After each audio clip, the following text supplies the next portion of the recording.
Good morning, good afternoon, and good evening from wherever you might be at the moment. Welcome to this 2024 HLPF side event, Integrating SDGs, Advancing the Environmental Dimension of Sustainable Development for Effective Delivery of Sustainable, Resilient, and Innovative Solutions for SDG Progress. This event has been organized by Stakeholder Forum for a Sustainable Future in cooperation with the Bahá'í International Community in New York. And we are convening today as their guests at the Bahá'í International Offices at 866 United Nations Plaza in New York. Many thanks to Dan Perel and his colleagues for accommodating us today. And in particular, I can't think of a better partner to be talking about the natural world and the connection between humanity and the natural world and the Bahá'í International Community. So I just think it's wonderful that we are here with them today. Now, about Stakeholder Forum, I'm Charles Newhan of Stakeholder Forum and your host today. For those of you unfamiliar with Stakeholder Forum, it is an international not-for-profit NGO that has, for more than 25 years, been working to advance sustainable development at all levels. Stakeholder Forum seeks to provide a bridge between those who have a stake in sustainable development and the international forums where decisions are made in their name. This HLPF side event focuses on strengthening the effective integration of all three dimensions of sustainable development, and in particular, strengthening the environmental dimension, with a particular focus on SDGs under review at the 2024 HLPF. The IntegrateSDGs initiative will, in this first phase, extend through October 2024. A project of Stakeholder Forum, it is supported by the UN Environment Programme and the European Commission, as is designed to bring together, in partnership with major groups and other stakeholders, academics, policymakers, and practitioners across disciplines, various sectors, and specialities to find and implement integrated approaches to accelerate SDG progress. I'm joined today by several colleagues from Stakeholder Forum, here in New York and virtually, and of course by Dan Perel from the Bahá'í International Community, by two distinguished guests by Zoom from abroad, as you can see on your, well, as you saw earlier on your screen. For the sake of delivering as much meaningful content today as possible, with the time that we have, I'll introduce our speakers and panelists by name and affiliation as they take the floor, but I will not include bios, as we often do. Now, before we get started, just a bit of housekeeping. The meeting is being recorded, and a link to the recording will be sent to everyone who's registered by email soon afterwards. And you'll also receive another email in the coming days inviting you to engage with the Integrate SDGs initiative as we build the communities of practice that we will be introducing today. As you know, this is a hybrid event, so we have guests here with us at the Bahá'í offices. We hope that our hybrid panel can take questions from the in-person audience at the end of the session, and perhaps interact a bit too during the panel discussion. But be mindful that due to the limited time we have, especially with our virtual guests, that will depend on how well our speakers keep to their allotted times. That's a hint to all of our speakers, please. Now, a bit about the virtual audience and how they'll interact. This is a Zoom meeting, not a webinar. However, we've made the settings very similar to a webinar. All attendee microphones are muted and will remain that way throughout the session. Due to the full program and limited time, we do not expect to be able to invite attendees to ask questions directly, but if we do have time at the end, we'll encourage people to raise their hands and we'll activate microphones, but I don't want to make any promises that we can't keep. Now, however, please note that you can pose questions in the chat section. I don't know if there's a Q&A section. I don't think there is today, but in the chat section will be fine, and we'll address them as best we can. And lastly, apologies in advance if we can't answer all questions. So let's get started now. We have on the program, originally we were going to have opening remarks by my colleagues, Alexander Uras, who is the chair of Stakeholder Forum, but due to a family matter, he could not join us today. So we'll begin with Director Irina Zubcevic, and then also our host, Daniel Perel of the Bahá'í International Community, so that we can begin officially. So Irina, I'll hand the floor over to you and then to Dan. Thank you very much, Charles, and greetings to all of you, both here who have joined us in person and those who are joining us virtually. I would also like to thank Dan and the Bahá'í International community for partnering with us and also providing us with this great space and facilities. I will be brief, as we have many interesting presentations and a panel to hear from today.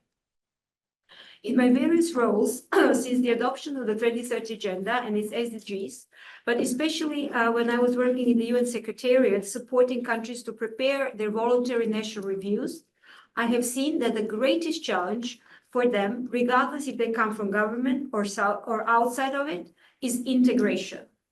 Our structures and institutions have not been set up to encourage integration. And if we want to achieve SDGs, we need integration, as we know that the goals are indivisible and interlinked. That is why we need transformational change to do things differently and at a large scale to achieve significant impact.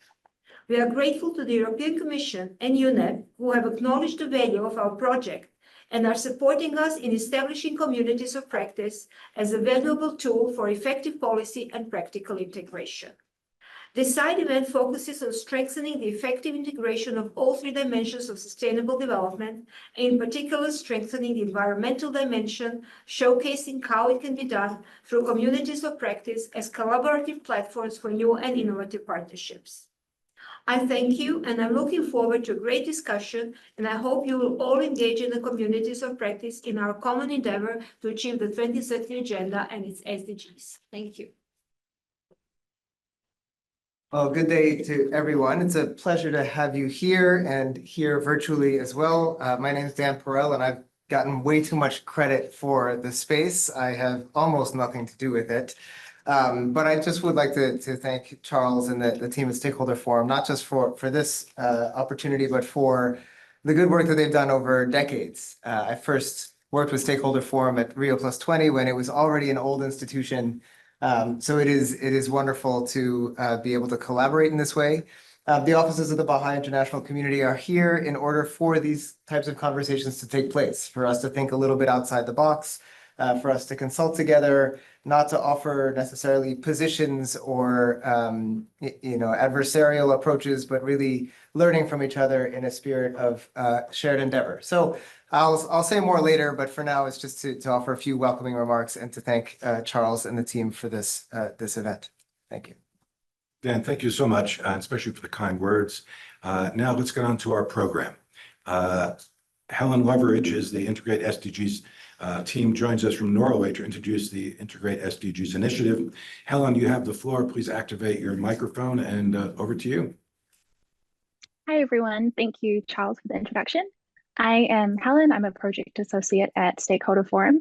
I'm going to give you a brief introduction to the Integrate SDGs project, and then my colleagues will elaborate more on the communities in practice. So as Irina has discussed, we're looking for ways to accelerate SDG implementation. And we know that the interconnected nature of the SDGs means that we need to take an integrated approach to them. We need thinking and actions that can maximize synergies while minimizing trade-offs. And this requires reaching across silos, bringing together people from civil society, academia, policy, and people on the ground from community to international levels to explore, design, and implement integrated solutions that can leverage interdependencies while balancing economic, social, and environmental progress. And that's what we want to promote with Integrate SDGs. So key to uncovering and implementing integrated approaches is collaboration across specializations. You need knowledge sharing, you need joint brainstorming and problem solving, you need information about needs and barriers on the ground at the community level to inform policymaking at the regional, national, and international levels. And you need information held by academics and decision makers and funding organizations to filter down to communities and to civil society organizations. And communities of practice are valuable tools to promote this kind of collaboration. They are networks of people and organizations with a shared concern who interact regularly to deepen their knowledge and work towards a common goal. And they can be really powerful tools to leverage different expertise, experience, and access to different levers to make change. So enter Integrate SDGs. Today, we are launching 3 communities of practice, which will work towards accelerating progress of the SDGs through integrated approaches. Each community will have a different focus, but we'll all share the common goal of better managing synergies and trade-offs. And the 3 we're going to explore further with you today are integrated actions to advance the SDGs, nature-based solutions for the SDGs, and charting just transition pathways. And our wonderful conveners will elaborate on those shortly. For us, it's really important that these communities are more than voluntary ad hoc meetings. We want this to have staying power.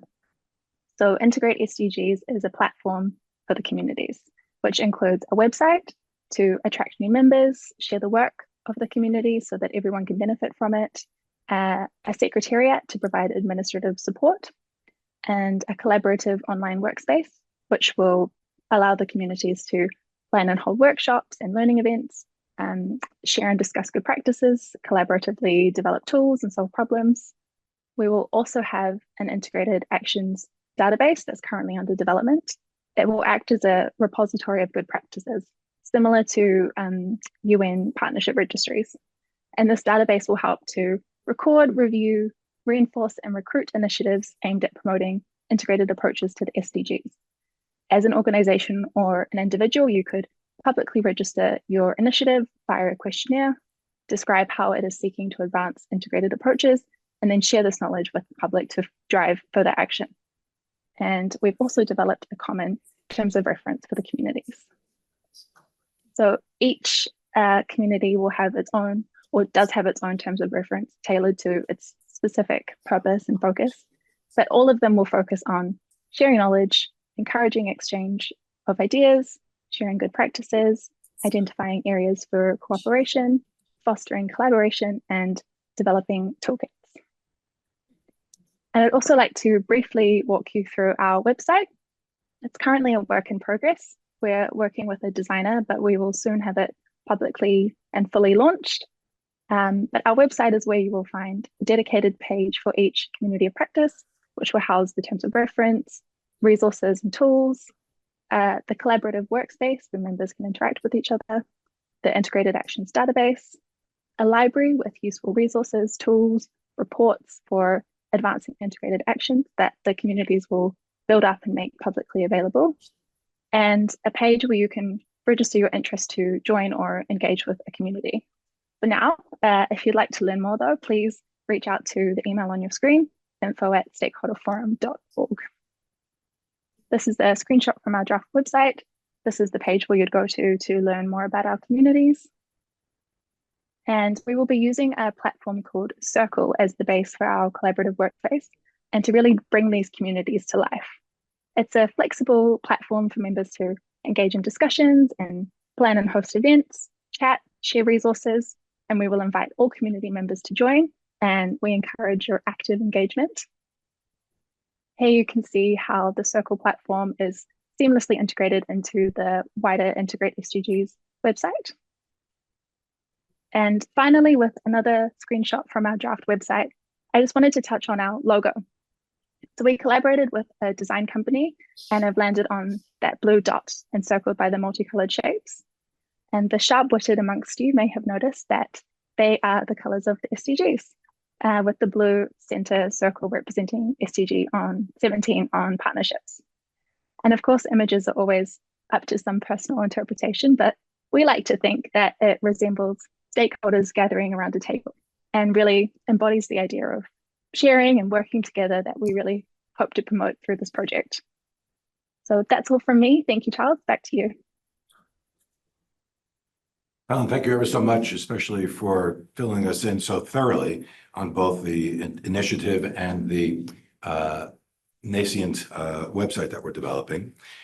So let's now move on to introduction to our communities of practice. The COPs are 3 of the pillars of IntegrateSDGs, and I will then therefore yield the floor to the initiative's 3 COP leaders. That's David Horan, who's a fellow at Stakeholder Forum and assistant professor at Trinity College Dublin, who's joining us today from Ireland, convener of COP1. Then followed by that will be Jan Gustav Strandenes, senior advisor at SF, joining us from Norway and convener of COP2, and Dr. David O'Connor, fellow at SF, here with me in New York, the convener of COP3. David, why don't we hand over to you first? You have the floor. Please activate your microphone. Okay, thank you, Chaz, for the kind introduction. I presume you can all hear me okay?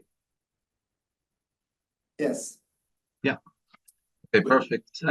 First of all, warm welcome to everyone to this introduction to our first community of practice. It focuses on integrated actions for the SDGs. So my name is David Horn. I'm a fellow at Stakeholder Forum, and I will be the convener for this particular COP. Okay, so first things first, what do we mean by integrated action? So it refers basically to any action that seeks to account for or manage synergies and trade-offs across SDGs in implementation. So classic example of that is we try to price carbon and you supplement that with, for example, a just transition program, possibly to retrain workers or to offer compensation of some form. So typically an integrated action involves additional actions in order to basically to manage the different types of synergies and trade-offs that can come. So our overarching goal in this particular COP is really to explore how integrated actions can accelerate SDG progress with a particular focus on achieving a better balance of the 3 dimensions of sustainable development. And we're particularly interested in approaches that are based on cooperation across multiple types of actors and stakeholders across sectors, specialities, and levels. So it's very much the idea of integrated implementation based on partnership. And the idea for this COP emerged from our Countdown to the SDG Summit webinar series that some of you will be familiar with. Over 8 months, we ran a series of webinars that reviewed each month 2 goals. They brought together a wide range of experts from the development and the environmental communities, policymakers, practitioners, and academics to give their views. They were experts in SDG interlinkages to give their views on how we can accelerate implementation through accounting for interlinkages. And 2 main takeaways from that series. First of all, it demonstrated the value of bringing together a diverse group and sharing insights on how to approach problems in a wide variety of contexts. And the second thing second takeaway was that each of us, there are different entry points into the problem. And we were each approaching it in different ways, emphasizing certain types of perhaps solutions or institutions or partnerships or and so forth, or we were looking at it in different contexts. So generally, the main takeaway was that we were tending to approach it in a fragmented or partial way, despite facing similar challenges, such as, which goals, which synergies and trade-offs to account for, what type of approaches to take, which types of communities to engage.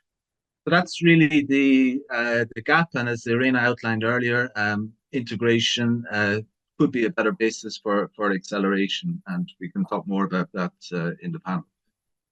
Okay, so what will this COP do? So the main aim is to bring together anyone who's working on integrated approaches to the SDGs, whether academics, policymakers, or practitioners, and to explore, refine, and learn from each other about different types of integrated approaches. And really the idea is to provide a platform or informal environment where we can share experiences, knowledge, and scientific research. These are the terms of reference for this particular COP, and they will be available on the website soon. Also to encourage critical exchange of ideas, to develop and share good practices in leveraging integrated approaches, to identify areas for cooperation on current and emerging issues, and to share and develop toolkits. So in terms of work program, our initial phase of work was the webinar series. So that is now completed. And in our current phase, we have 5 main streams of work in no particular order of they're all equally important. So the first one is community building. So we're currently mapping out initiatives and individuals working in the space and inviting them into the community. So if you are involved in some work in this area, please reach out to us and let us know, and we'd be very much delighted to welcome you into the community. We'll also be hosting some webinars where we will discuss different initiatives, different approaches to integrated implementation, and with the view of delivering on the terms of reference that I briefly outlined to you in the last slide. We will also be trying to develop a database of integrated actions that will be made public. This will be similar to the UN Partnership Registry, and that will fill out a questionnaire and it will be searchable, and that will be one of the outputs of this particular COP, as well as building up a library of resources that we will develop together as the COP and share amongst ourselves, but also with the public at large in order to advance integrated actions. And finally, then hosting events like today at the HLPF, but also around the summit or at the summit, to further galvanize momentum for this particular COP and to increase its reach to a wider audience. Okay, so just to sign off on my end, how could you join this COP? Well, just to put faces to the COP, there's myself as convener and Dr. Ahmed Rashid Al-Katabi, who's project assistant.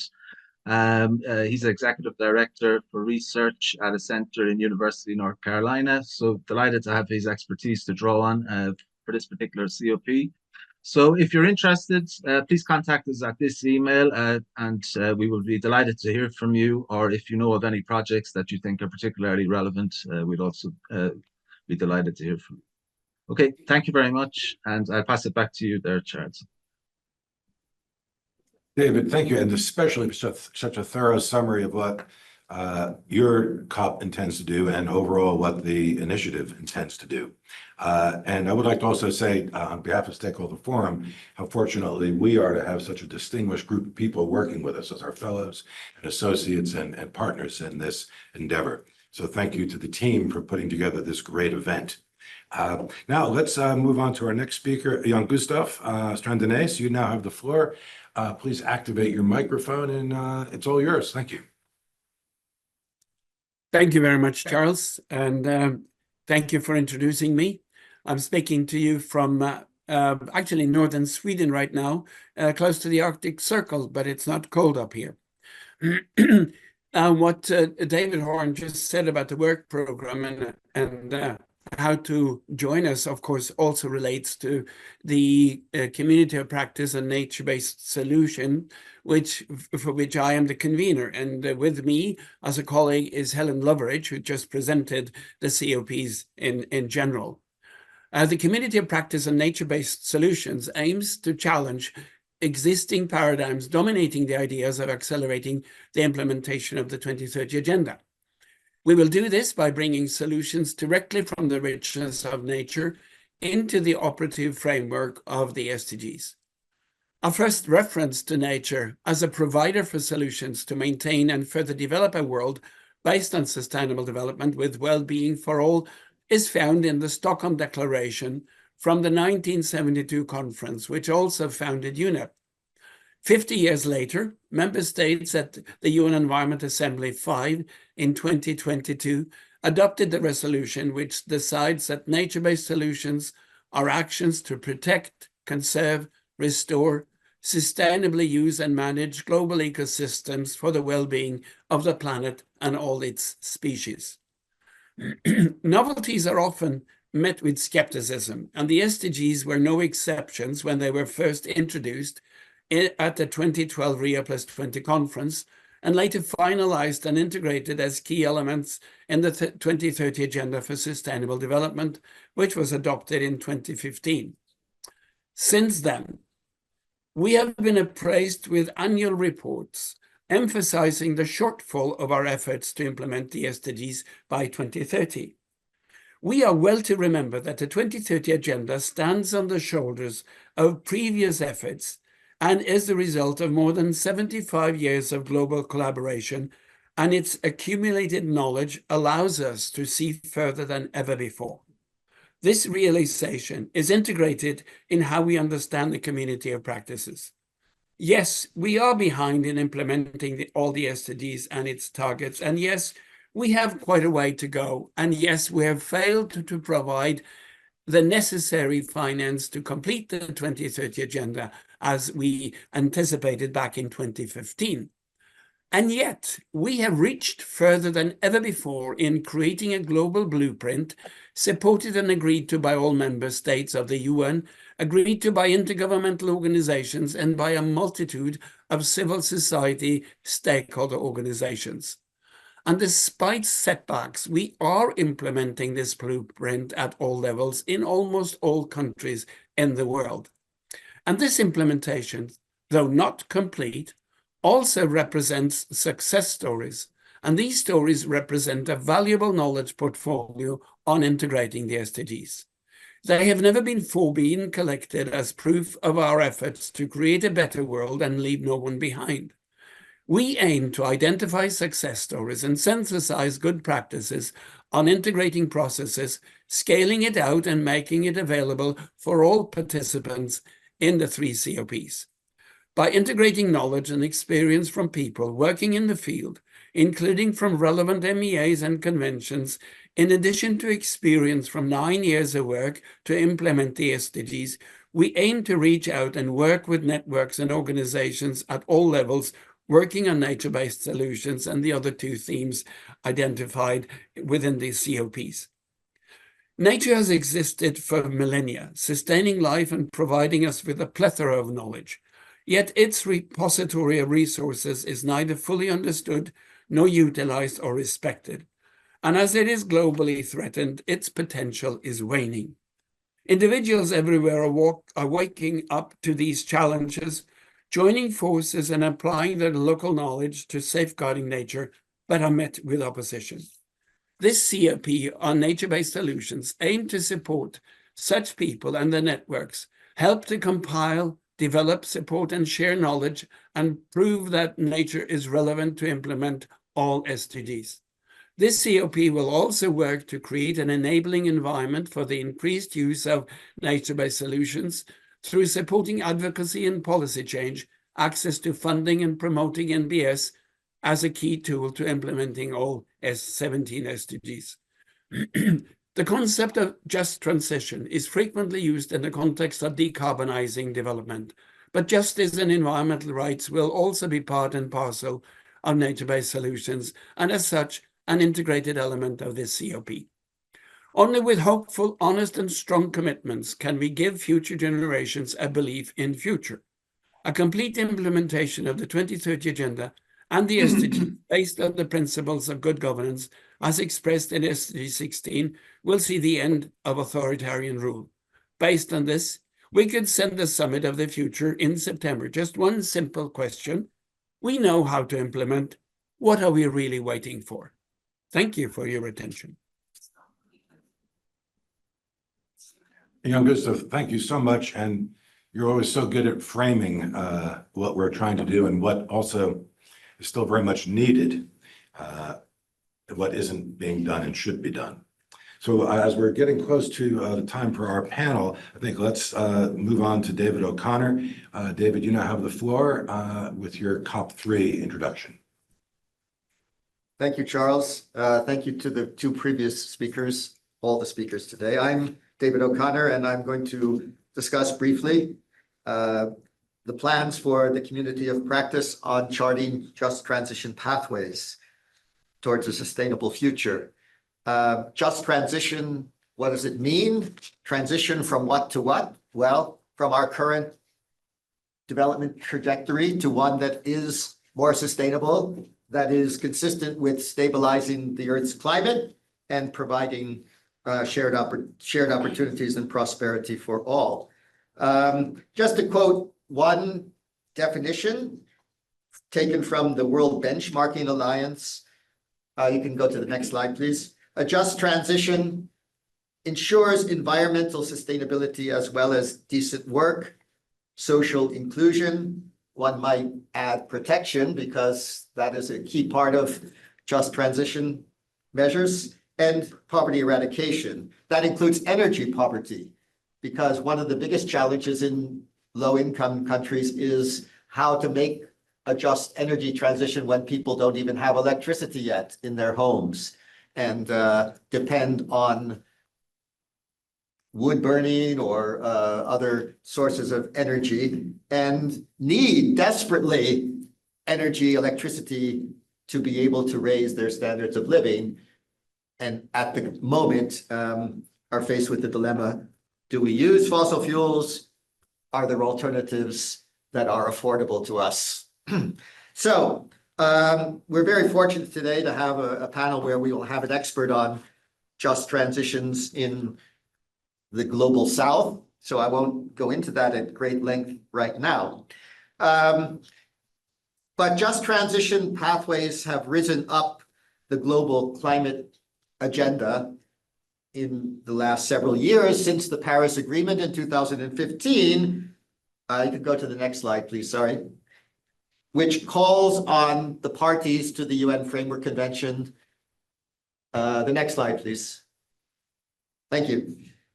To take into account the imperatives of a just transition of the workforce and the creation of decent work and quality jobs in accordance with nationally defined development priorities. That agreement has since launched a body of work that was accelerated in the UAE COP recently on just transition pathways.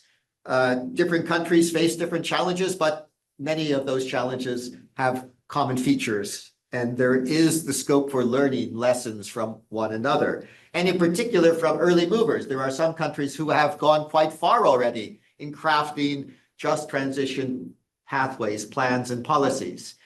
I'll mention that in a second. But first, the principles. Go back, please. Yeah. No, back where we were. Thank you. The last slide, please. Thanks. The Just Transition Alliance, which was founded in 1997, established 6 principles. There are other sets of principles, but perhaps the most widely cited is the ILO guidelines of 2015, at the time that the SDGs were adopted, by the way, and the Climate Paris Agreement was signed. And these principles are increasingly being applied in practice, for example, in the nationally determined contributions under the Climate Convention and the Paris Agreement. Some 38% of those NDCs now incorporate just transition principles. And in the long-term strategies that countries are formulating to 2050 to phase out their dependence on carbon and fossil fuels, some 56% of those also incorporate just transition principles. But principles are one thing, practice is another, of course, and it's a huge challenge. Germany has been one of the earliest to face this challenge, but other countries are facing similar challenges. You have some countries which are heavily dependent on coal, from India, Jharkhand state in India, to Shaanxi province in China, to Silesia in Poland, to Appalachia in the United States, where you have large numbers, maybe not so large numbers anymore, of workers who will face displacement. You have industries which depend on fossil fuel burning, like the automobile industry, and workers who are employed in making internal combustion automobiles at the moment. So all of these are big challenges. And then, as I already mentioned, we have all of those people who don't have electricity yet, who have to be served with affordable, clean energy. So Germany has a huge challenge, which it has already gotten to grips with. It still depends on coal for a quarter of its electricity, but it is phasing it down. And it has done so through a consultative process involving government, lender government, as well as the national government, trade unions, utilities, and other stakeholders who have hammered out a consensus on a phase-out plan for coal. And indeed, that was supposed to happen in 2038, but recently the North Rhineland, North Rhine-Westphalia Lander has decided to accelerate that to 2030. So, okay, got to move on. Sorry. Okay. So, there is a possibility to achieve consensus, but it's a time-consuming and difficult process. And that is what we want to facilitate through this community of practice, through sharing of experience. So coming to the next slide, there are a number of initiatives already in progress. We're not inventing the wheel here. We're basically trying to build on what already exists. I already mentioned the one that will be discussed momentarily, climate strategies and its South-South Just Transitions Initiative. There is the private sector's World Benchmarking Alliance. I also quoted earlier, the London School of Economics is working on financing the just transition, and that's a key challenge. And then, of course, there are others, the International Energy Agency, calling it a people-centered energy transition. And then partnerships established at COP26 in Glasgow for just energy transitions in a number of very coal-dependent developing countries. And the Climate Action 100 Plus, again, a corporate initiative to measure how companies are doing on just transition principles and practice. So coming to the final slide, this community intends to share knowledge amongst practitioners as well as policymakers, to learn from early movers, to learn from others who have similar challenges, to bring together those different actors in a community where they can basically identify, create a database of good practices, decide on what are their priorities for accelerating just transition strategies and policies in their own countries, and work together in various formats to help accelerate just transitions. So that's all I want to say for now. And now I'm going to begin to have. I'll just jump in one moment. Yeah. I'll just jump in briefly, David. First, to say thank you to David, Jan-Gustav, and David for introducing the COPs, helping us understand what they hope to accomplish, and giving us more background. I would also just briefly like to say, of course, again, how fortunate we are to have people with tremendous experience with us. David O'Connor, of course, was there when the SDGs were negotiated, and Jan-Gustav, he's been with Stakeholder Forum for many years. He was actually at Stockholm in 1972 for the first Stockholm conference. He went to Stockholm Plus 50 on behalf of the organization recently. So thank you all for your insights, but of course for bringing your vast experience. So with that, David, let's move on now to the next section where we're going to introduce our guests, very briefly introduce them because we're running a bit late. Yeah. And then let each of them have up to 10 minutes. But if you can do your bit in quicker than 10 minutes, we'd be eternally grateful so we could have some dialogue. Thank you. Okay, thank you, Charles. Oh, sorry, I didn't turn off my microphone there. So we have three new speakers. Well, not new. Daniel has already spoken for a moment, but and then we'll have our two co-facilitators of COPs 1 and 2 also on the panel. The first presenter and panelist is Dr. Prajal Pradhan, who is an assistant professor and researcher from the University of Groningen in the Netherlands. Then we have the researcher and network builder between policymakers and between academics and policymakers from Climate Strategies, Adriana Chavarria Flores, who will talk about the work that they're doing both in the global north and in the global south. An NGO thinker and the Bahá'í International UN representative, Daniel Perel, whom you've heard earlier, and then David Horan and Jan-Gustav Strandenes. So let's begin with the first speaker. Prajal, you have the floor, please. Yeah, thank you, David. Hello, everybody. I hope you can see my slide and also hear me clearly. Yes, Good morning, good afternoon, and good evening. So it's my pleasure to be here. Yeah, thank you for invitation. And today, what I'm going to do in next 10 minutes is to report about a workshop outcomes that we did in April here in University of Groningen. Yeah, basically the outcome of the workshop is to emphasize on this three foci at science policy interface for systemic SDG interactions. When we talk about current sustainability challenges, as also mentioned earlier, we have to think about like a two set of cases. There are people mainly in low income countries living which doesn't have societal prosperity and foundation. For example, with lack of hunger, poverty, education, energy issue, and so on. But on the other hand, there are also people who have whose lifestyles are responsible for transgrading many planetary boundaries. So when we talk about long-term sustainability, we need to build societal prosperity and foundation within the planetary boundaries. To transform our world onto a sustainable path, United Nations adopted the 17 Sustainable Development Goals in 2015 to be achieved by 2030. These Sustainable Development Goals are interacting in a very complex manner, which is also depicted by the picture here, where each bubble are SDG target. And the 2030 agenda has three underpinning principles of integration, indivisibility, and universality. And so far, these underpinning principles haven't been yet prominent in SDG implementation.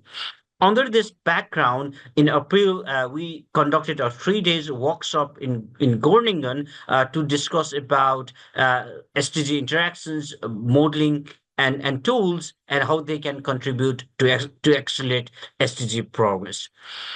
Basically, our objective was to develop a consensus paper to bring SDG research community together, and also to foster SDG research network, bridging SDG interaction, modeling tools, and governance communities. In our workshop, we talk about three themes. These three themes are interactions, modeling, and tools in regard to SDGs. And under these three themes, we are looking at 4 dimensions: state of art, research gap, way forward, and policy implications. What we did is we started with literature analysis and come up with statements across these 3 themes and 4 dimensions. And then we did expert survey on how whether the consensus lies across the expert on these statements. And then in the workshop, we discuss these statements with the participants. Mainly, our focus was discussing on the statement where we have low consensus. We use a nominal group technique for our workshop, so that every voice was heard. Yeah, so that every things are recorded, and after the workshop we prepare a report, yeah, and also a consensus paper. Basically, the workshop was participated by 60 participants from more than 10 countries. Yeah, we do have also policymaker in our workshop, mainly from Netherlands, Nepal, and also participants from United Nations were there. And for experts from SDG interactions, modeling tools, policy, and governance were there, and they come from various diverse career stages, from PhD scholar to the senior researchers and university professors. Basically, this is our outcome, like three foci at science policy interface. Here we mean SDG interactions, SDG modeling, and SDG tools as a three foci. And the currently this paper is under consideration in one of the reputed journal. We hope to publish that soon. And I would like to focus a bit more on these three foci, but I would emphasize more on the issue of SDG interactions here. We heard a couple of time already in last hour, yeah, about SDG interactions. Yeah, SDG interaction refer to the complex and dynamic relationship between SDGs. Actions and policy to pursue one goal can have synergies or trade-off for achieving others. In other words, SDGs per se doesn't have any synergies or trade-off. There are synergies and trade-off because of the action we use to or we implement to achieve an SDG. So if you choose the right action, we may have more synergies than trade-off. Therefore, accounting for SDG interaction and aiming to strengthen synergies and mitigate trade-off in policy making is crucial. Accelerating sustainable development efforts also require a more holistic system-wide approach rather than or shifting from focusing on one SDG to be achieved in a short term. And when we look at the current study, we also identified more synergies and trade-off among trade-off, which are dynamic and context specific. More synergy means that there is a good starting point to leverage them to accelerate SDG progress. However, there are some trade-offs. Even though there are few, they are important to consider from a policy perspective. And moreover, we also need to understand the mechanism behind these SDG interactions to identify the levers for accelerated systemic changes. There is not only interactions among SDGs, but we also need to understand interactions among the 2030 agenda and other intergovernmental processes. For example, Paris Agreement, High Sea Treaty, and the Global Biodiversity Framework. By understanding or coupling these agendas is needed so that we can leverage co-benefit and also minimize conflicts. We do have similar findings for SDG modeling, but I will not go in detail here. And this also holds for SDG tools. One point I would like to highlight here is like we do have diverse models which could be applied to make let's say evidence-based decision on accelerating SDG progress. And some of this information can also be used by applying or by playing around with available SDG tools. There are a diverse type of SDG tools available now, which could support the holistic decision making. Basically, our key message is underlined in this tree moving forward. Yeah, our the proposed three interconnected foci, SDG interactions, SDG modeling, and SDG tools operationalize the principle of SDG integration and individuality. There are some gaps in knowledge. However, we know enough about SDG interactions. We have models providing essential insight and have tools to support holistic SDG decisions. However, as a researcher, we are also aware that it also requires comprehensive and integrative way of thinking and engaging with new voices and diverse way of knowledge when we are talking about decision making. So it's not only about science, but we need more cooperation, we need more trust and partnership building among different stakeholders. All these activities are done under our project Beyond SDGs, which is funded also by European Commission, mainly European Research Council. And here we are applying quantitative approach, qualitative approach, and knowledge co-creation to prioritize SDG, to understand effect of underachieving SDGs, and to formulate a or science-based post-2030 agenda. Saying that, I would like to thank you very much, and I'm looking forward for active discussion. Thank you.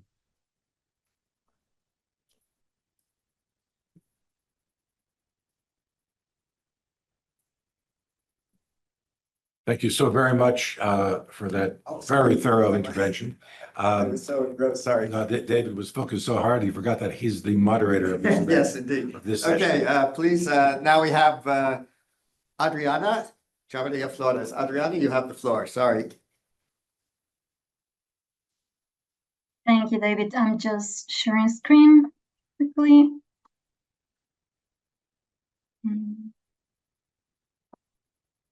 Hopefully now you can see my presentation. Yep.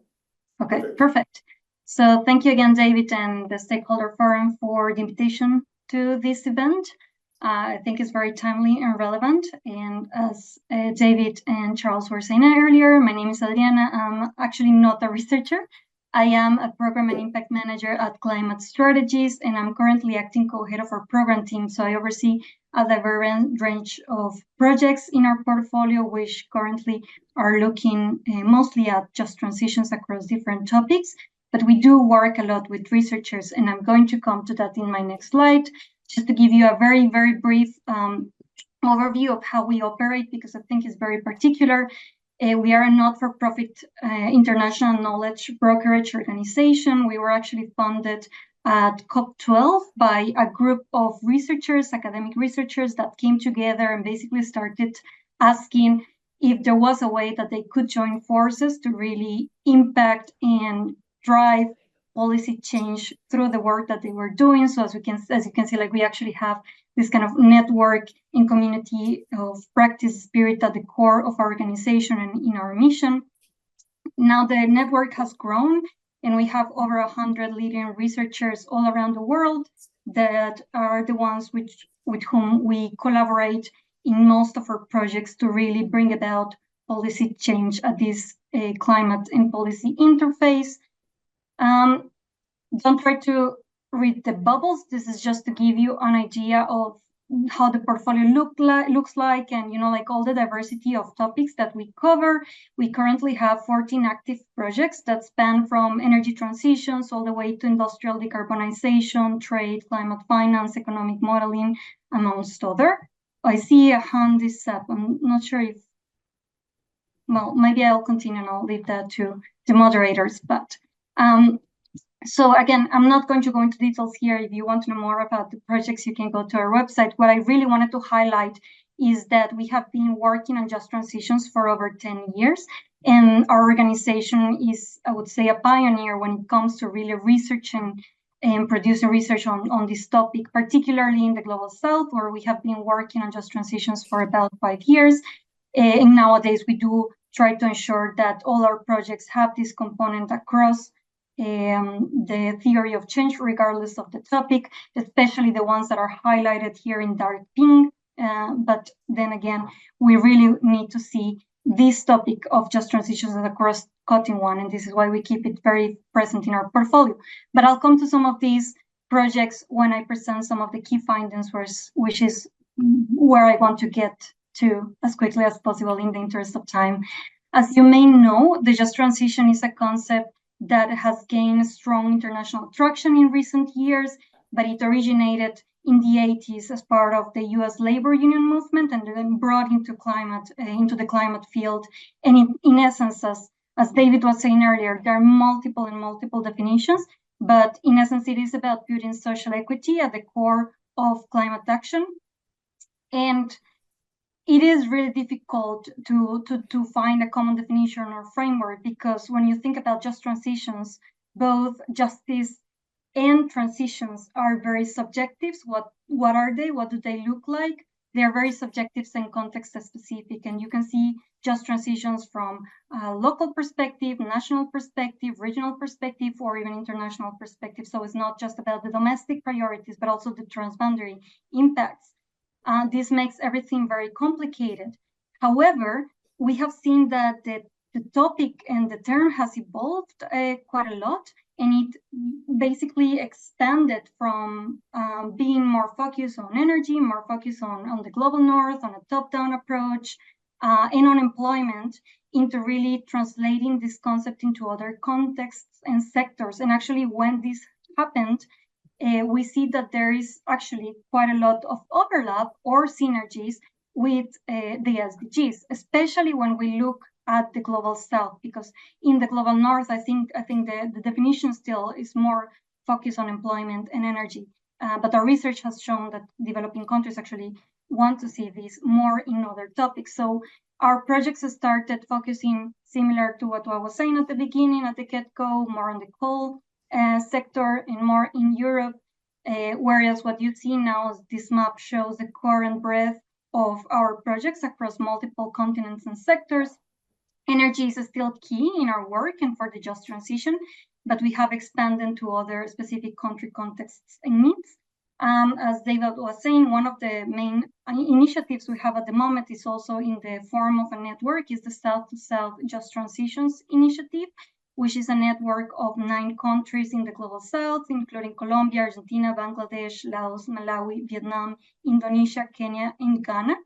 And we are really working with these countries on building capacity around just transitions, planning and implementation, with a big component on stakeholder engagement. But we also have other projects looking, for example, at oil and gas just transitions in the North Sea, coal transitions in the EU, with or as part of the initiative for coal regions and transitions, etc. So yeah, quite a broad landscape. I want to focus now just to kind of move on to some of these tangible findings from the research on 3 main aspects.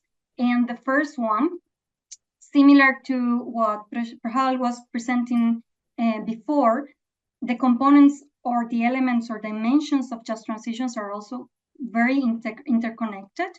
And therefore, the first kind of takeaway for us has been that we need to plan economy-wide just transitions. This is essential.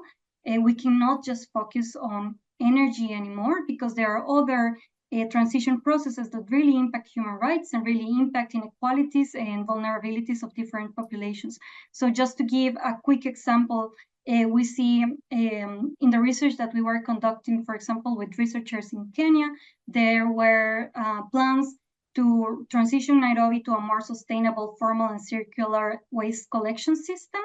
And of course, this will have a lot of benefits, including improved air quality and fewer emissions from rubbish burning. But what we also found out is that there are thousands of people that are informally employed in the waste sector as rubbish collectors. So they would basically lose their jobs and their income as a result of these changes. So an action that could have very positive impacts when it comes to the environmental aspects of the transition could also have potentially negative implications for the social dimension of the transition. And this is just one example, but hopefully in the discussion I can give you some more of these, where we see really the importance of looking at the just transition as an economy-wide transition. We also see that there are certain barriers that, regardless of the fact that the just transitions are very different in each context, they come across, we come across them quite a lot. And I could focus on 4 main gaps here. One of them is the lack of a joint vision for the just transition. So it's very difficult for many of the stakeholders that we have engaged with to understand what is the just transition, what does it look like, and it really creates a roadblock for integrating this into policies or plans, and even more so to monitor progress. So when we think about indicators or metrics, it's almost impossible to get to this point because we don't know what we are really looking for. There is a lack of data. This is true for both developed countries, but especially for developing countries. And we see this is one of the main elements that is also creating roadblocks to develop accurate and effective policies.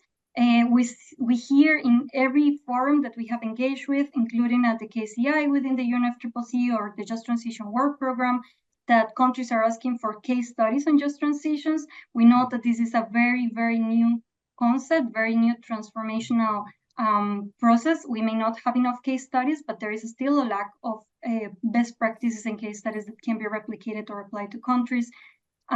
There is also a big issue when it comes to the global south, which is the high rate of informality of the workforce. So if we are really considering just transition in terms of the workforce, a lot of that population is going to be unaccounted for if we don't have more appropriate data collection methods that are targeted to the needs and realities of these countries. So I'm going to try to be quicker on the next ones to get through my presentation. Institutional capacity and cross-government coordination. Again, this comes both from the global north and global south context, but is one of the main barriers that we have identified. And we see that there is a continuity challenge, for example, because the just transition has a very long-term nature, but we see that policy cycles have actually a short-term nature. So this is also a big challenge. And in countries where just transitions is still a new concept, we also lose a lot of the capacity building or the capacity that has been built within governments when we move from one policy cycle to the next. And we see that there is a lack of coordination across ministries, again, because the just transition is just not just about the workforce or not just about energy. So we see that there are many different ministries that need to be involved in this policy process that may not have the means or the capacity to coordinate. On finance, I'm not going to go into details because we all know that this is one of the key barriers for the transition. This is no surprise.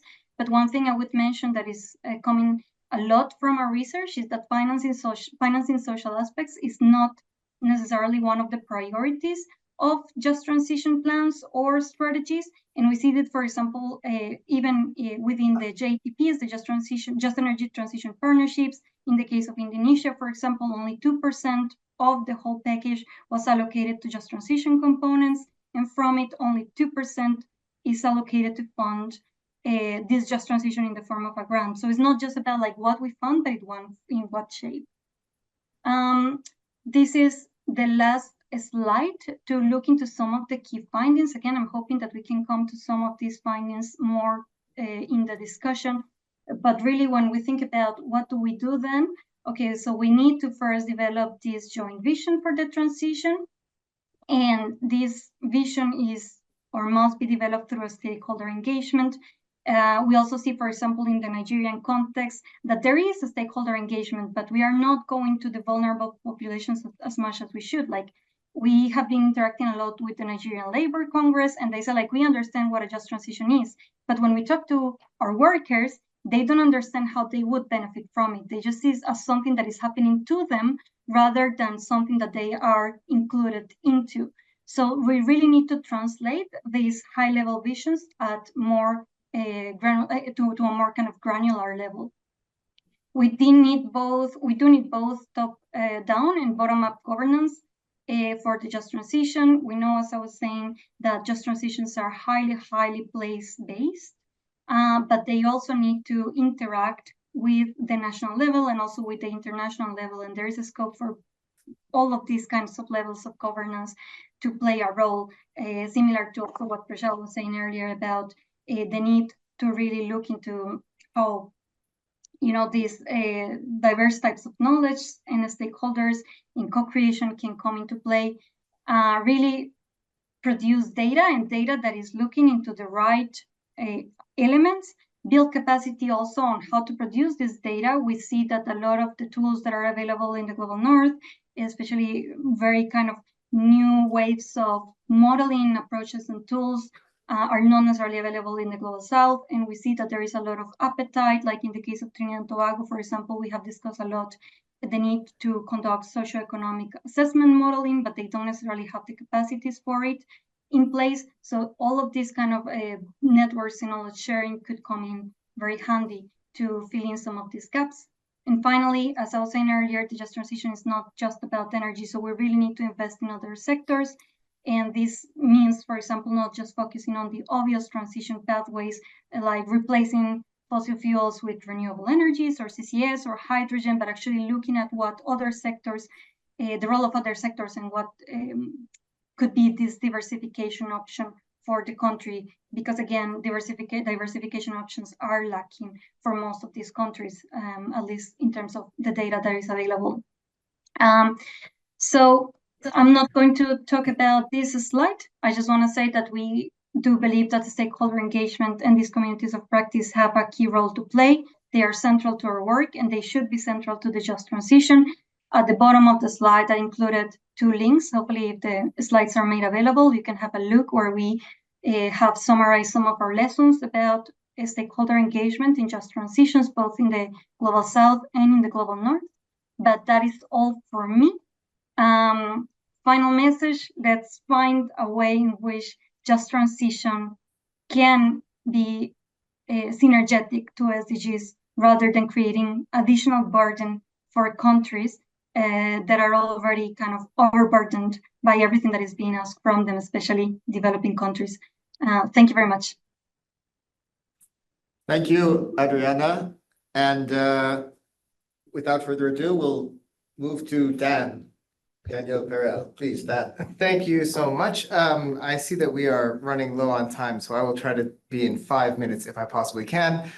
So when I read the concept note for this event, looking at integration, I thought about, or SDG integration, I thought about integration at 3 levels.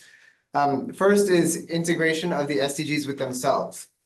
So how SDG 5 helps raise up all the others, that's gender equality, how 1 and 10 are linked when you have poverty eradication and inequality. This is sort of internal integration.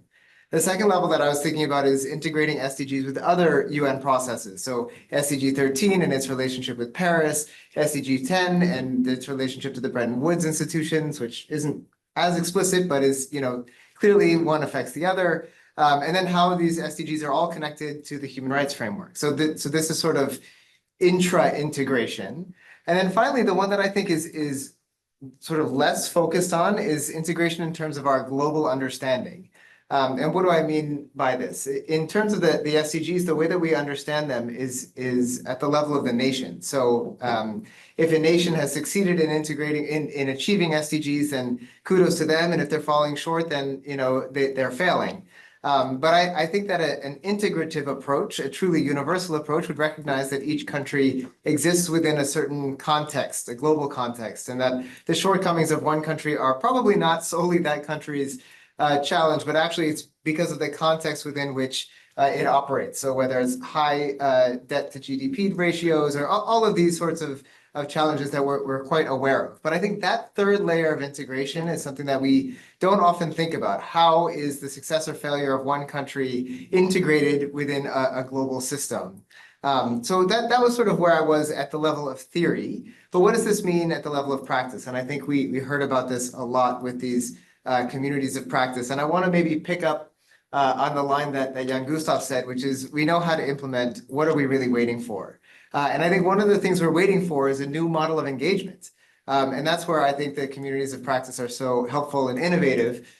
A small asterisk about the name. I love communities of practice, but I don't like that we have more COPs. We already have 3 COPs coming up in the fall this year, and I don't think we need another set of COPs. Anyhow, that all said, I think that we are often so focused on finding the right substantive answer that we miss the importance of the process of arriving at that answer. So even if I know what the truth is, if I'm trying to say the truth to somebody else and have them believe me, it's not nearly as effective as if we work together to co-develop that truth. And I think this is what a community of practice does. It sort of takes a theory and it co-develops how that theory evolves over the course of time in a learning process. And it's less important actually what the outcome is. Of course, we want good outcomes, the SDGs to be met. But even if the outcome is not perfect in its first, second, or even third iteration, a community of practice is there to build relationships, to develop a model of learning that we can grow from. And I think that to me is actually the real strength of this approach. And I think this actually relates very clearly to the challenges of our time, which are no longer one group against another. I think that the history of humanity is defined as, this nation against that nation, or this constituency group against that constituency group, even civil society against member states. And I think that that is actually something that we've learned quite a bit about. There are places where that has moved humanity forward, but now we need another tool in our tool belt beyond just this versus mentality to one that is more collaborative. And this, again, is where I think greater stakeholder engagement at the UN and greater use of things like communities of practice would be very helpful. I was asked to speak a little bit about how this kind of approach finds expression among the Baha'i community. And I think that when I read this, I sort of quickly defined the Baha'i community as a global community of practice. But we start at the level of human well-being as the first port of call, rather than any particular SDG. And here we get to what integration looks like. If you start with one SDG and then kind of see what others link in, that's one approach. But the one that I think that the Baha'i community tries to take is looking at what is well-being for our community. What are the gaps that we're seeing? Is it related to gender equality or sustainable farming or a reef situation like in Vanuatu? Is it about education? Is it about social cohesion? And I have examples of these from all over the world. And then we see how that kind of main issue can be addressed, but in so doing, all of these other dynamics come in. So in all of them, from food systems to community education to environmental concerns, gender equality is at the heart of it. I mean, we can't do this without the equality of men and women. And so that's integration very strongly, but it doesn't come from starting with SDG 5 or SDG 13 and then picking out which ones we're going to loop in. It starts from the human being and works out.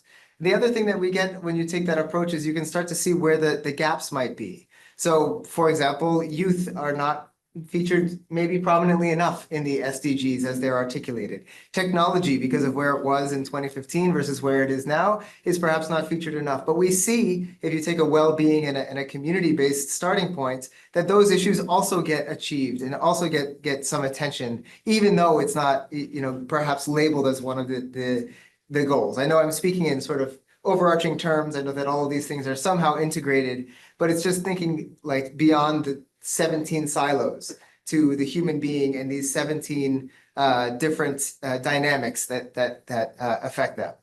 So let's see, to move quickly towards the end, the last thing I think might be helpful in terms of this kind of an approach is thinking about motivation.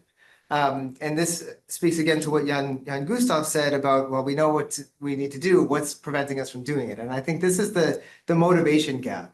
For many, the motivation may be financial gain, whether it's in terms of a greedy financial gain or even a poverty financial gain. Both of them are seeking some material acquisition, and in a finite world, there's tensions that arise from that.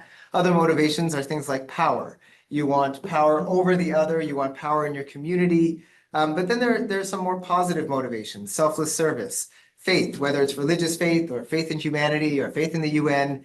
These things can also drive humanity. And if we're thinking about a community of practice, you can actually learn about what may motivate people to take action that may seem to be counter to their interests. So it may seem to be counter to their material interests, but actually it serves a different kind of interest. Maybe it has to do with their family, with an ailment, whatever it is. There are other motivations that can arise. And I think taking this practice approach, you not only learn about outcomes, the what's, but you also learn about processes, the hows. And I think that is really key in all of this. And taking this integrated approach, I think we're more likely to be able to drive on these, to draw on these diverse forces of motivation to then help us achieve the SDGs. So I'll leave it there so that perhaps there's a little bit more time for others. Thank you, David and all. Thank you. Thank you very much, Dan, for a very thoughtful presentation. Okay, now we have Jan Gustav and David. I don't know if you want to make any remarks or you want to just jump straight into a panel discussion. Do you want to say anything before we continue with the discussion, Jan Gustav? No, React to any of my introduction. Do you want to react to any of what you've heard? I think go to the discussion, David. Let's go to the discussion. Okay, fine, good. So we've talked a lot about integration, yet we have different communities who are focused on different sets of issues. We have the climate community focusing on just transition, beginning to bring in, the social dimensions of climate transition in a more substantial and systematic way is essentially what that body of work is trying to do. And Adriana is at the cutting edge of that. And then you have nature-based solutions, which comes out of a totally different community, but intersects clearly with climate change because many of the solutions to climate are nature-based, not all by any means, but so we have these communities who are working, and how are they coming together, I guess is the question. Do we know how our communities of practice will interrelate with one another? We have the overarching integrated actions community of practice, which can provide a broad framework. Adriana talked at the end of her presentation about how the SDGs can provide a framework for thinking about the different dimensions of climate transition, the economic, the social, and the environmental. So how do we ourselves view our interactions, our interrelationship as communities of practice? What is our common purpose, our common agenda, our common point of reference? Young Gustav. Well, thank you very much, David, for putting me on the spot. I think what we're trying to do, and this has been brought up by other participants in other webinars we've had on this issue, is trying to redirect the SDG narrative. And as you talk about climate change issues and nature-based solutions, we often present a world which is going to pieces. The climate is uncontrolled, the environment, and I touched on that, nature is losing its momentum, etc. So I think what we're trying to do, at least from one point of view, is to redirect in a positive way the SDG narrative. And I would say this is also brought up by our two presenters. When I look into the COPs, and I agree with Dan, we have to be careful about inventing more COPs. So that's why I keep calling them COPs. I think we're trying to do that, find successful positive stories, and then, as they said, scale them out instead of scale them up. But both are important. So one quick answer, redirect the SDG narrative in a positive way. We talk about, and I was very happy to hear Prajal say that the successes are more abundant than the trade-offs, which was a very interesting piece of information to my optimistic soul. Thank you. Thanks. Adriana, do you want to say something? Yeah, happy to. I think it's a really good question because we were discussing a little bit this last week, David, about how just transitions, because it is cross-cutting, could mean anything and everything at the same time. And part of what we have discovered from our research in the Global South, as I was touching upon in my presentation, is this notion that the just transition needs to be about more than just employment and energy. And the adaptation component actually comes in a lot. So it relates a lot also to the component on nature-based solutions, as you were saying. And just a quick example that I wanted to present that I didn't have time to is in Laos, for example.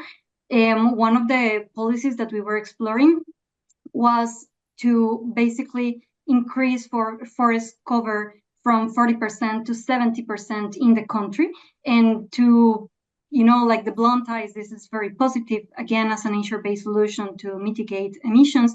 But when it comes to just transitions and we consider other impacts, what we were seeing is that it will also increase a lot the poverty in the country, because it puts into competition the territory and the land that is available at the moment for agriculture, which is what most of the country is dependent on, especially women. So there are all these intricacies that need to be considered, that they need to be considered in tandem. When we think about communities of practice, we try to separate them a little bit artificially, because we need to be able to reduce the scope to make it operational, but we cannot be kind of blind to these interconnections that are very part of the nature of the just transition. So I think like if we have communities of practice that are, looking at different topics separately, there need to be definitely points of intersection where we can, validate these different cross-cutting topics. I also agree that it's great to identify these synergies. I do think that trade-offs are necessary in this equation, and we really need to negotiate them together, which is another part of having communities of practice that are inclusive and really also focusing on bringing into these communities of practice those vulnerable communities, not just the obvious subjects or suspects that are usually part of these communities. Great, thanks very much for that. So David and Prajal, can you react to what Adriana said, sorry?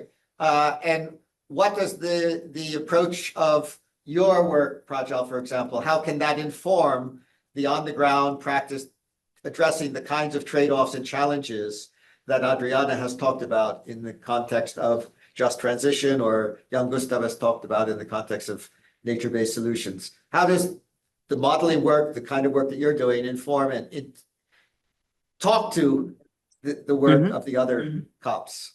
Yeah. Can I just Thanks. jump in while you're gathering your thoughts? Let me just say that we're due to wrap up in about 10 minutes. I know. So I don't know, Dan, whether we can go over a little bit considering the space Until requirement. 3:15. Okay, and of course, I don't know how long our guests can stay with us, but Right. if everyone is prepared, of course, our guests who are in person, if you can't stay, we certainly understand that because of other obligations, but whoever can stick with us, I'm just going to suggest maybe we continue on, but we're not going to go to 3:15. We'll a little bit more time for dialogue, and we want to hear from a summary from AR and so on. Okay, thanks. Sure. Please, Prajal.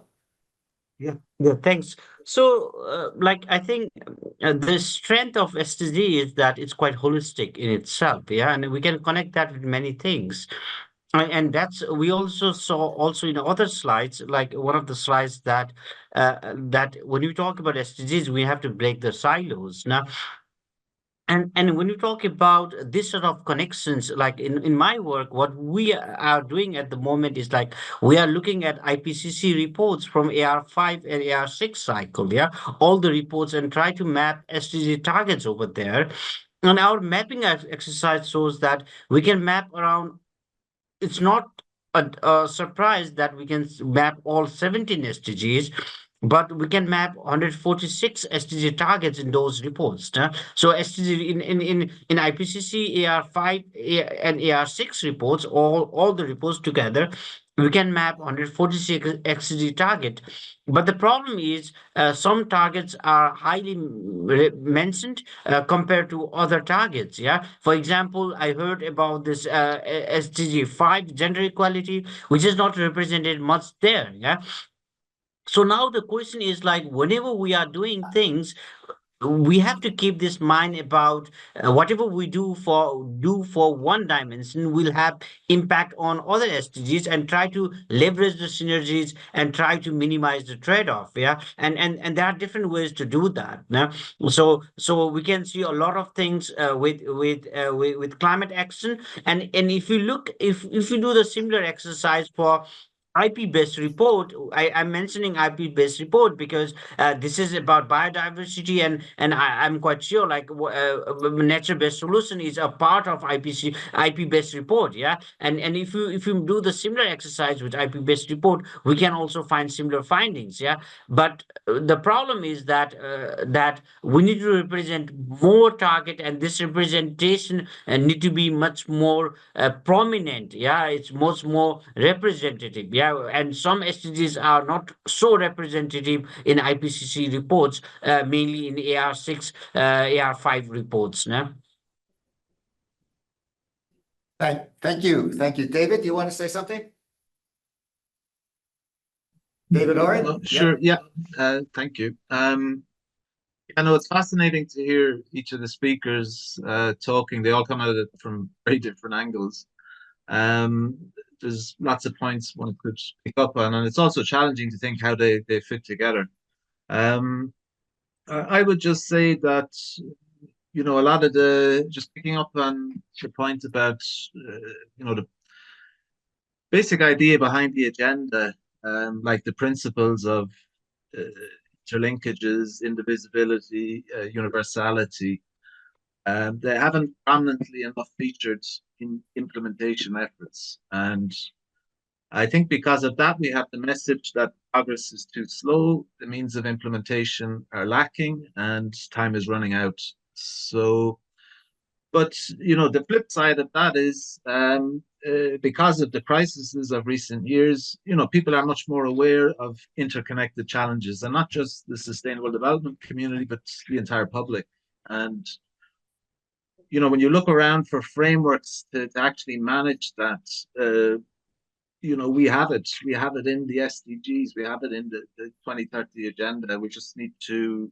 It is a framework to manage complexity, and but we haven't. In some sense, we're now in 2024 where we should have been in 2016, where we. So I think. Just what all the different speakers have raised are, about global understanding, about we have this knowledge of what the interlinkages are, how just transition, which is really about managing trade-offs, arises in, so many areas. I think going back to Irena's point, this thinking about integration and how we can achieve it, think of all the calls for accelerated action. They haven't translated to real substantive accelerated progress. So I think it's a good time to take a step back. And I'm just encouraged by the each of the speakers and the interest in the room. So I'll hand it back to you there, David. Thanks.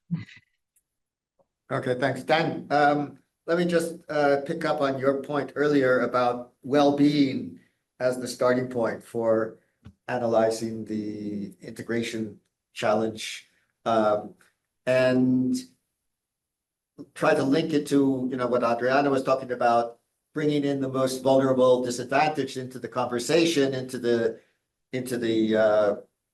communities of practice. Ideally, how on earth do we go about that? What does that perspective, the well-being of the most vulnerable, of the poorest, how can that inform us in our work in a way that we actually can succeed in getting meaningful dialogue going with people who are going to be the most adversely affected by the transition in the climate space, and also those communities, and Adriana talked about the forests, again, the communities who are dependent upon agriculture or on the forests. How do we ensure that they are a part of the conversation? Are we just going to talk to policymakers? How do we bridge the top down and the bottom up? And I don't have a good answer to that. Maybe you can think about that based on your work with Bahá'í and more generally.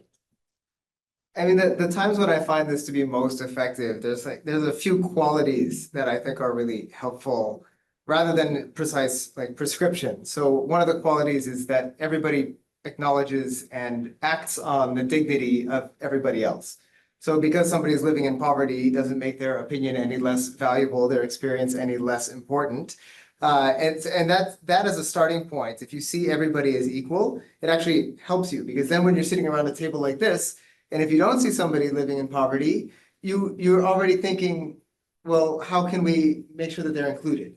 So it's a strange thing because it's not a prescription, but it's a mental space. And actually the analogy that I might use is my role as a man in the gender equality space. I have to always be thinking, to the best of my ability, never experiencing being a woman, but to the best of my ability, what do I think might resonate best, might be helpful? How can I better reach out to and listen to and understand the perspectives that I don't share and haven't experienced? Because I will be in rooms where there's only men, unfortunately. And there I have a responsibility as a caring and compassionate man to try to bring in that voice. Same thing goes when we're thinking about communities that are marginalized for whatever reason, communities that are living and experiencing poverty, and not to discount them because they don't have the right letters at the end of their name, JD or PhD or whatever, but to think these are human beings equal in dignity and rights to me. And I think that as a starting point actually starts to unlock everything else, because then, if you can convince your policymakers to do the same, then they will go and they will listen, not for the cameras. I actually wanted, back when we were articulating the SDGs, I wanted one of the SDG 16 indicators to be something along the lines of hours that representatives meet with constituencies, but without cameras. Because I don't think it's helpful if there's cameras on, because they're just going to say the performative thing. But of course, that's very difficult to measure and all of this. But I do think that there's not a prescription for it, but there is a responsibility. And it's not just the policymaker's responsibility, it's the community of practice responsibility, it's Dan's responsibility to try to see how we can better learn from those communities.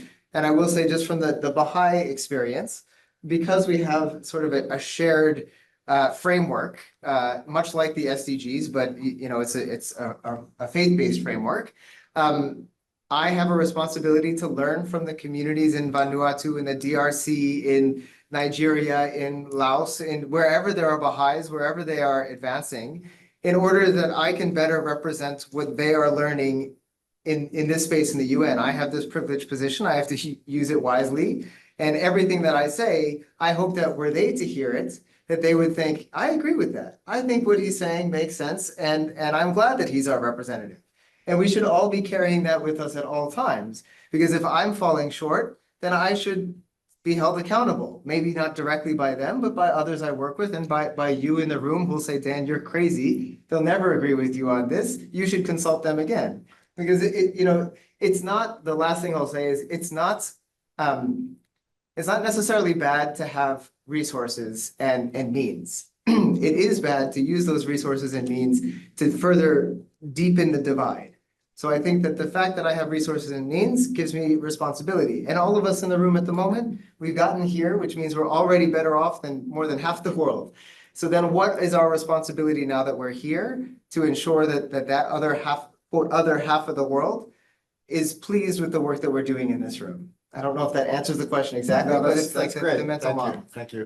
Dan, that was excellent. And David, I would like to say that we are at the official end of our time. Okay. So I would like us to consider the wrap up, which we're going to have by our colleagues. Yeah, surely. Are we okay to move on to that? Well, may I just do one thing? I wanted to ask people who have braved the hot weather to come here in person, if you have any questions you would like to pose to our panel.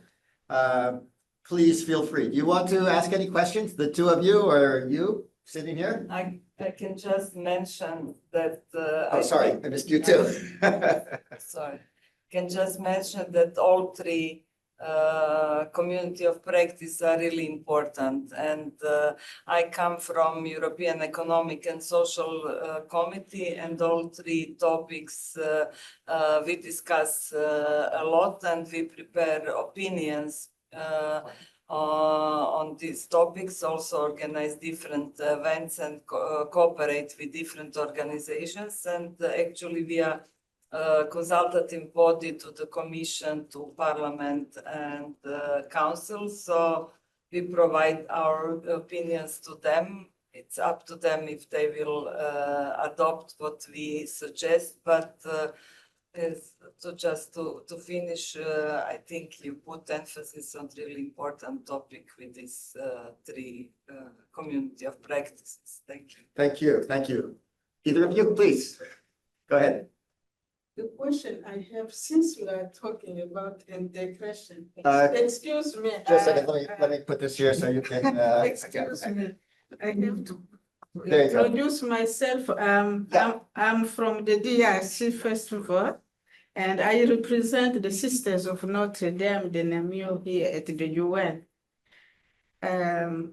My problem is in everything I hear that we talk about integration, but there is always a divide between those who knows, as you were saying, it is those who knows, those who have, those who do this and this, and at the other side, those who do not have, those who do not know.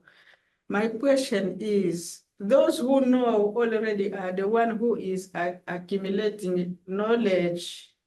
those who have also are the one who are accumulating what they already have. And the one who lack always, I can't say they are always left behind, but they always miss everything. At this time, the question I have, they have first to know what is going on, what integration means, what SDG means, what climate change means, and they do not know. The question is how education can help in all this, and how can it help people understand the integration. They have to begin by being educated in order to move forward. But what is the role of education in all this? That is my question. Great question. Yeah, Sister, thank you for your comments. Okay, so I think we're going to, we want to move on to the wrap up. Dan, thank you so much. I'd like to introduce my colleague, Dr. Ahmed Rashid El-Kapadi, who we affectionately refer to as AR.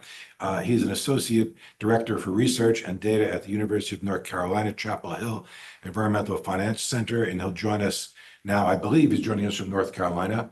AR, if you wouldn't mind, you have the floor. A few wrap-up comments from you. Please activate your microphone.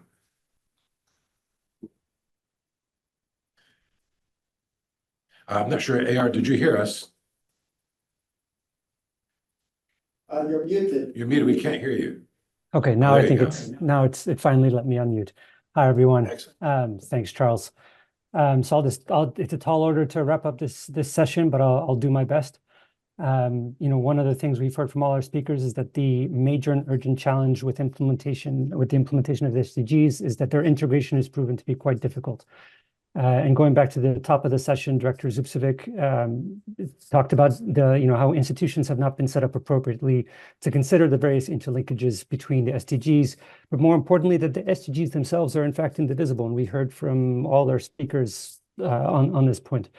Implementing them requires integration to minimize trade-offs and maximize efficiencies. One of the things we've heard throughout the session is that there's not a whole lot of data, research, case studies, or metrics in the space of promoting SDG integration.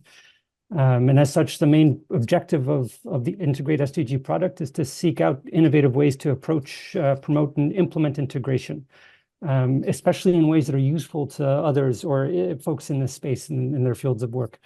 The 3 communities of practice being set up by Stakeholder Forum provide a constructive space to be able to interact and share knowledge, bridge silos, and promote collaboration. The main purpose of this session was to not only to introduce the communities of practice, but also host a panel that would demonstrate the potential of the COPs by showcasing some of the benefits of bridging different perspectives and bringing different communities together.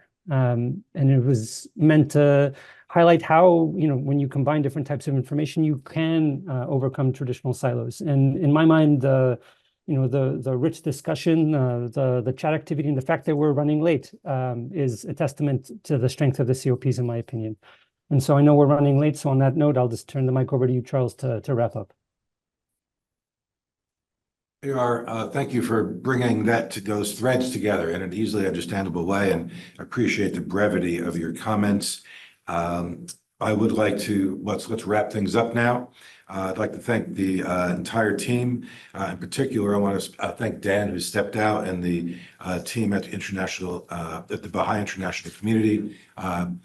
His colleague, Mojan, I think I'm probably mangling your name, who's the IT person behind this event today, without whom we couldn't make this work. And I would certainly like to thank our speakers, Prajal Pradhan, Adriana Travaria Flores, for their contributions, Irena, for your intervention earlier, and especially to the Stakeholder Forum team, the Integrate SDGs team, who brought this together, who conceived it, who organized it, brought our speakers in. I can't thank you enough for all the effort that you've put into it. So as I mentioned earlier, this meeting is being recorded. We're going to share that with everyone. We have your email addresses. We will, once we get it edited and up on YouTube, we'll share the link with you. We'll also share the presentations. And we urge you to contact us. You saw earlier, there's the info@stakeholderforum.org email address. But as the website becomes more functional, there's going to be other ways of which people will be able to engage with us. I'd like to briefly say that we're going to aim to have a side event around the project and what we accomplish in the next months. At the Summit of the Future, we're applying for a side event. They've made the bar very high, so I can't promise anything, but we're going to try to pull as many strings as we have to make it happen. With that, I'd like to say thank you again. Thank you to everyone all around. Irena, you want to say something? Yes, I have to, because you have thanked everybody, and we have to thank you. Because you also put a lot of your time and effort and thought into this, and to run it smoothly. And really many thanks. And also, of course, thanks to the team. They also spent a lot of time to get this hour and a half of the side event. So thank you very much. And all of you who have attended, and we hope you are going to engage with us. You have our email, please do. And if we have a side event at the Summit of the Future, we hope to see you there again. Thank you. Thank you, everyone from around the world who joined us today. Please remember to send us an email to express your interest in the communities of practice. And stay safe out there. Thank you very much, everyone. Appreciate